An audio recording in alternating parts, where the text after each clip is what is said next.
안녕하세요. 살 빼주는 남자 살빼남입니다. 오늘은 다이어트 자주 동반되는 증상인 변비에 대해서 한번 알아볼게요. 다이어트 하다 보면 변비가 참 오기 쉬운데 변비가 오면은 살이 잘 빠지지 않을 뿐더러 건강에도 좋지 않습니다. 변비만 해결이 돼도 정말 1, 2kg가 빠지시는 분들도 있어요. 그게 뭐 대변 무게가 빠지기도 하지만 살이 더 잘 빠지기도 합니다. 대부분 사람들은 뭐 내가 하루에 한 번쯤은 보는 것 같은데 그래서 난 변비가 없네 라고 생각하실 수도 있어요.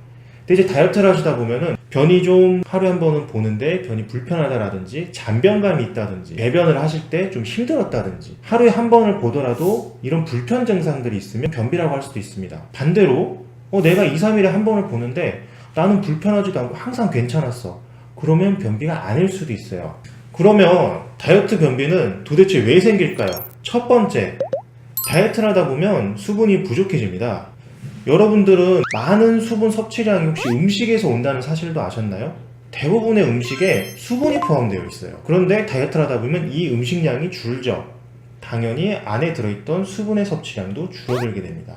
그래서 수분 섭취가 줄어들게 된다. 섭취만이 문제가 아니에요. 다이어트를 하다 보면 가장 많이 하시는 다이어트가 이제 저탄수화물 고단백질 다이어트. 이 단백질을 분해하는 곳이 간과 신장인데요.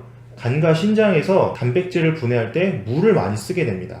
그러면 들어오는 물은 적어지고 쓰는 물은 많아지게 돼요. 그러다 보면 수분이 매우 부족해지게 됩니다. 그러면 몸 안에서 물이 부족하면요, 대장 안에 있는 대변, 음식 찌꺼기에서 수분을 다 뽑아내 버리는 거예요. 그렇게 하다 보면은 대변에서 수분이 빠지면서 딱딱해지고 부피가 줄어들게 돼요. 그러면 변비가 되는 겁니다. 다이어트 할 때는 물을 꼭 많이 드셔야 합니다. 두 번째 원인은 다이어트 식단의 문제입니다. 아까 말씀드렸던 대로 저탄수화물 고단백질 식단을 이제 주로 하시게 되는데요. 변비에 해결하는 데 매우 중요한 식이섬유가 단백질 식단에는 좀 적어요. 그래서 고단백질 식단 하다 보면 식이섬유 섭취가 줄어들면서 변비가 생기기 쉽습니다.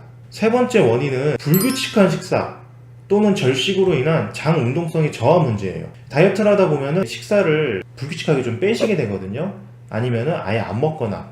장은 좀 규칙적인 식사를 좋아하고 규칙적인 시간을 좋아하기 때문에 불규칙한 식사를 하게 되면은 장이 많이 피곤해지고 힘들어지면서 장 운동성이 떨어질 수 있습니다. 자, 그러면 변비를 어떻게 해결을 해야 될까요? 이건 굉장히 쉬워요. 대변에서 가장 많이 차지하는 건 뭘까요? 가장 많은 분들이 생각하시는 게 대변에서 가장 많이 차지하는 건 음식 찌꺼기겠지.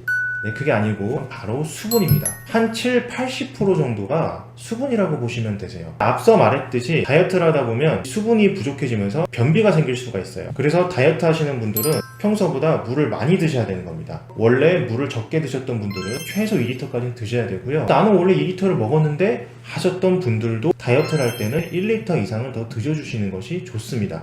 그럼 대변에서 물이 가장 많으면 그 다음은 뭘까요? 세균 시체입니다. 온갖 세균들이 있어요. 이게 대변의 한 10에서 20% 정도를 차지하는데 대장 안에서 딸려나온 온갖 세균들 시체라든지 이런 것들이 다 부피를 좀 차지하게 됩니다. 그래서 유산균이 중요한 겁니다. 유산균을 드시면요, 대변 부피만 확보될 뿐만 아니라 소화도 더 잘 돼요. 유산균만 잘 드셔도 살이 더 잘 빠질 수 있고요. 나쁜 유산균이 자리 잡게 되면 살이 더 찔 수 있다는 것까지만 알아보고 좀 더 자세한 건 다음 시간에 알려드리겠습니다. 그러면 물하고 세균이 나왔어요. 이제는 음식이 나오겠지. 아직도 안 나옵니다. 그 다음이 식이섬유입니다.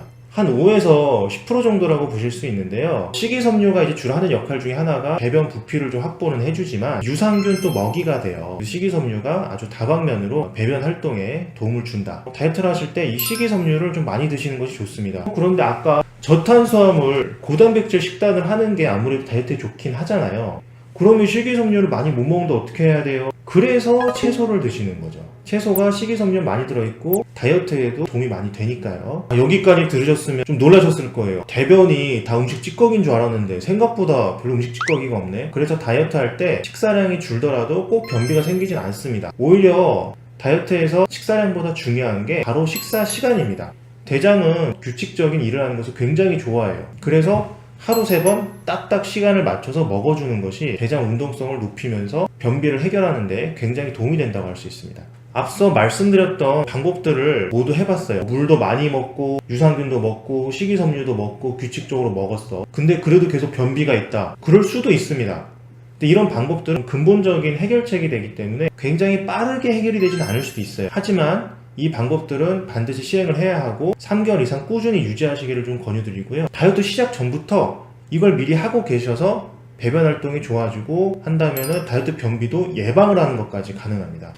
오늘의 세 줄 요약을 한번 해보겠습니다. 첫 번째, 다이어트라면 변비가 오기 쉽다. 두 번째, 변비는 다이어트의 적이다. 세 번째, 다이어트 변비를 해결하려면 물, 유산균, 식이섬유를 챙겨서 먹어야 한다. 이상 여러분들의 다이어트 가이드 살 빼주는 남자 살빼남이었습니다. 감사합니다.